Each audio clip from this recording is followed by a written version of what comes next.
Let me tell you something. Burning out after weeks of intense training at one point just became my normal reality, especially when I became a firefighter. The truth is, I'd lose all of my progress and motivation every few months until I discovered one key change that flipped everything. So in this video, I'm going to show you the exact lever that I pulled to finally stay consistent and get in the best shape of my life, even working full-time as a career firefighter, and that's including overtime. To prove this to you, let me just show you where I started. In this photo, I was at the end of my probation. Now, here's the thing. I wasn't exactly like out of shape traditionally, but I'd already gained 25 pounds in my first year, and I knew that if I kept it going that way, I was heading for a place I definitely didn't want to be. Now, if you fast forward to 3 months, this next photo is where I was in the best shape that I had ever been in my entire life. And the crazy part was that I got there with about 75% less total time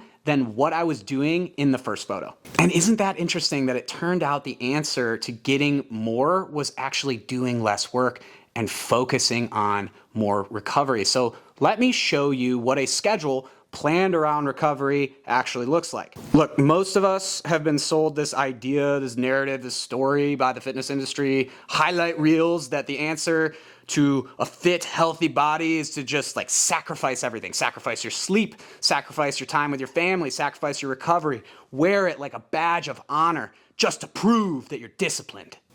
Sorry, but the problem isn't that you're not doing enough, it's that you're doing too much and your nervous system is completely fried. So you're living at a 10 out of 10 constantly without ever really being taught how to downregulate and how to downshift. And I'm gonna let you in on a little secret that no fitness influencer is gonna say out loud, but the truth is you don't make progress when you're constantly stimulated and on 10.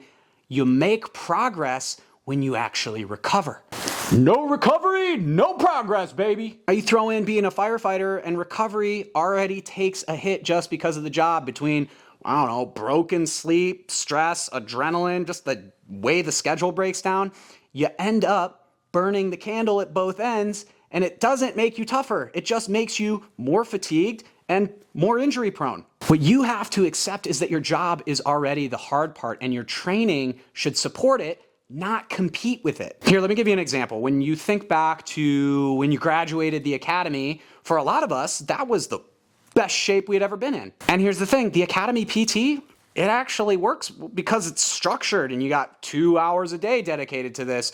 You're sleeping in your bed every night. You're living on a very, very predictable schedule. And your biggest job during that time is just to show up to learn and to train. But then you get on the job and the reality of being a firefighter starts to set in with tones dropping at 2 a.m., back-to-back calls, weird meal schedules, mandatory overtime, and that whole plan that you had before, it starts to fall apart. And here's the thing we have to recognize, which is that the academy teaches you how to be a firefighter. It does not teach you how to live as a firefighter. I mean, at least for me, I remember when they warned us about all of the problems in the fire service between, cardiac issues, cancer, and then I graduated and it was just like a pat on the ass and a good luck out the door. So here it is. I'm going to lay out the no-nonsense truth. Academy fitness is built for academy life.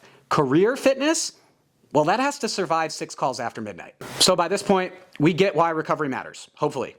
The real question is, how do you build it into your schedule? And the answer, like so many things, is simple. It's the same way you prioritize anything else that matters. You plan for it. If it isn't on your calendar, then guess what?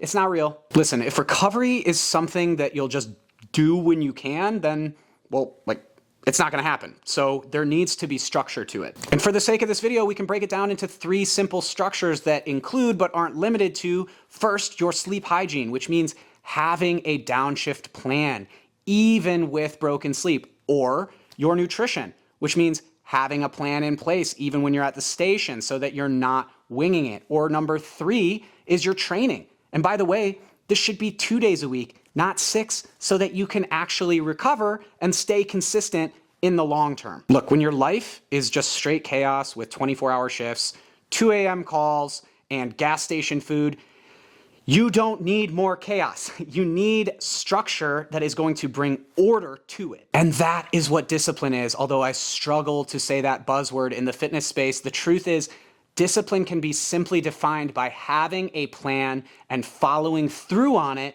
regardless of how you feel. If you remember anything, remember this: recovery is not passive, it's intentional. It has to be planned for. And as a full-time firefighter, you need it more than most people. Look, I know that this sounds counterintuitive, but when you finally give your body the rest and recovery that it needs, training stops feeling like a punishment and it starts working for you. Get something and write this down. Recovery is the force multiplier. And listen, don't just take my word for it. We could look at Kyle, who's a career firefighter in Metro Detroit. When we started, he was stalled out, he was exhausted, and he had just torn his hamstring from an overuse injury. You fast forward 18 months later, and we focused on recovery, smarter training, and consistent nutrition, and guess what? He dropped 140 pounds. And Kyle's not the only one. We've helped over 500 firefighters use the exact same approach to get back into firefighter shape without having to live in the gym to do so.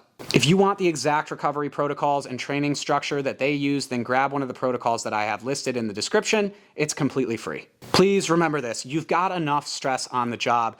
Don't add gasoline to that fire. And if you want to see how you can cut out 75% of the workouts you're doing to save you an extra 9 hours per week, then click this video right here. Remember this: being in shape is a part of the uniform. I'll see you in the next one.